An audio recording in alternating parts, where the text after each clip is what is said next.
गीता अध्याय 6 श्लोक संख्या 46।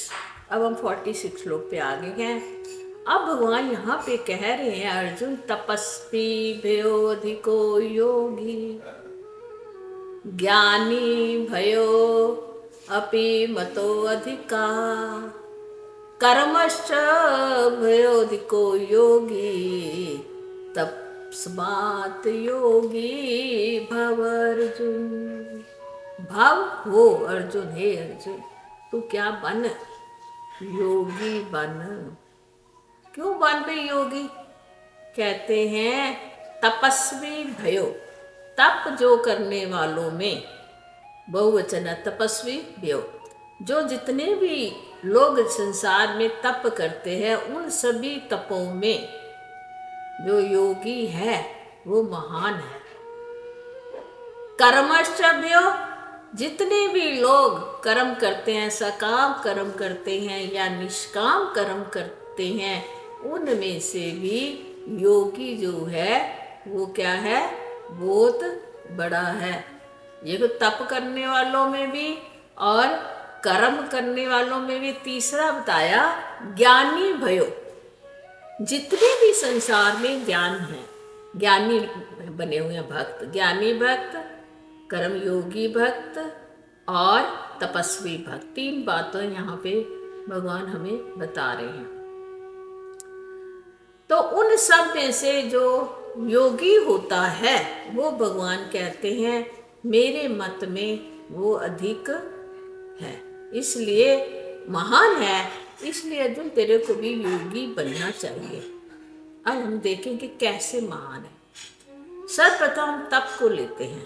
तप क्या होता है? सबसे पहले हमें ये समझना है तप होता क्या है।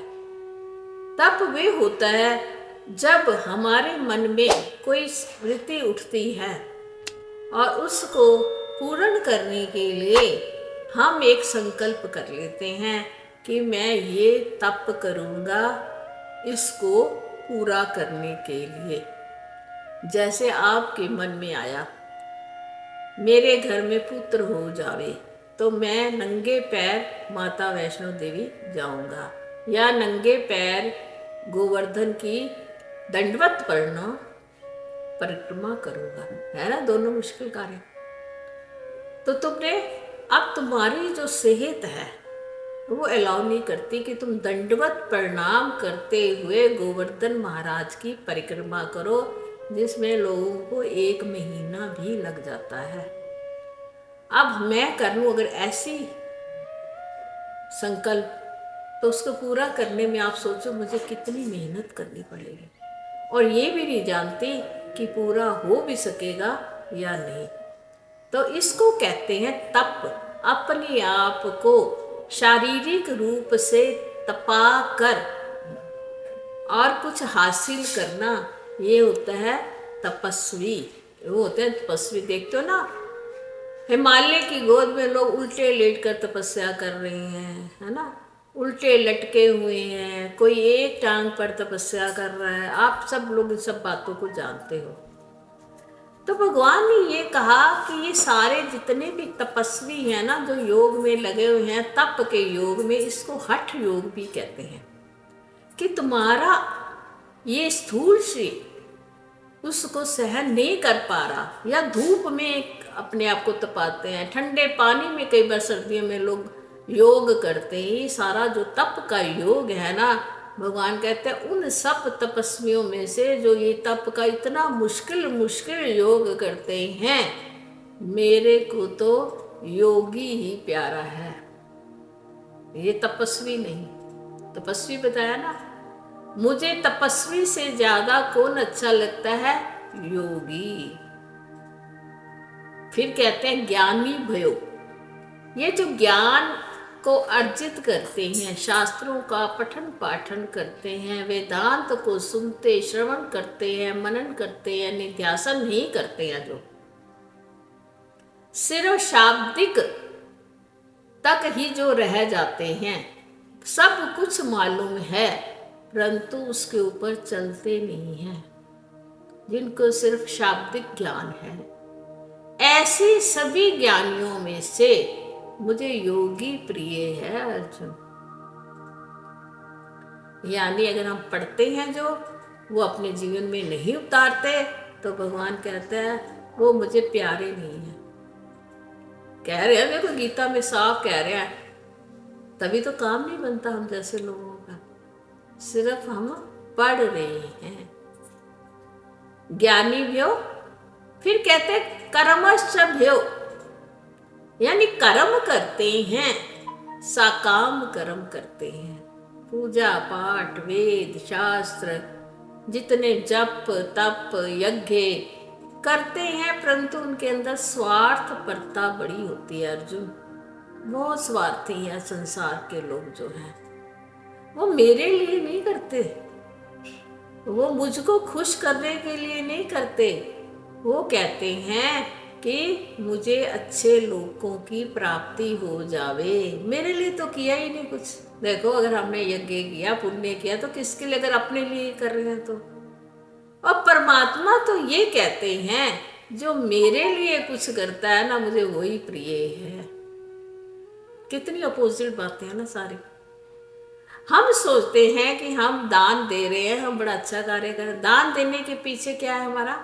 हमारा भला रहे। तो फिर क्या फायदा ऐसे दान का कि तुमने उसी समय अपने भले की सोच ली। अगर हम कोई पूजा पाठ करवाते हैं, वो तब हम कहते मेरे घर में शांति बनी रहे। वो अगर तो मेरे लिए थोड़ा ना करवाया, फिर करवाया तो आपने अपने लिए, क्या आपके घर में सुख शांति वैभव रहे हर समय। तो भगवान फिर ना इसको इनकार कर देते हैं। कृष्ण कहते हैं ये जो अपने लिए सकाम कर्म करते हैं वो मुझे नहीं प्रिय, ना जो हठ योग से तप करते हैं वो भी मुझे इतने प्रिय नहीं हैं, और जो ज्ञान जो अर्जित करते हैं जिससे सूक्ष्म अहंकार अपने अंदर पैदा कर लेते हैं वो भी मुझे प्रिय नहीं है। मुझे तो एक योगी प्रिय है। योग में जो सदा स्थित रहे उसको कहते हैं योगी। जो सदा योग में स्थित रहता है उसके अंदर फिर कोई मनोकामना नहीं होती। वो तो सिर्फ अपने स्वरूप से एक रूप हो जाता है, और उसको पता ही नहीं कि संसार में क्या अच्छा है क्या बुरा है, क्या लेना है क्या देना है। उदासीन होता है योगी। जो योग में, देखो हम वैसे योग का अर्थ कैसे लगाते हैं। अब हर श्लोक में जब योग के बारे में हम पढ़ते हैं तो भगवान बताते हैं कि योग भी कैसा होना चाहिए। निस्वार्थ, सिर्फ परमात्मा से जुड़ा होना।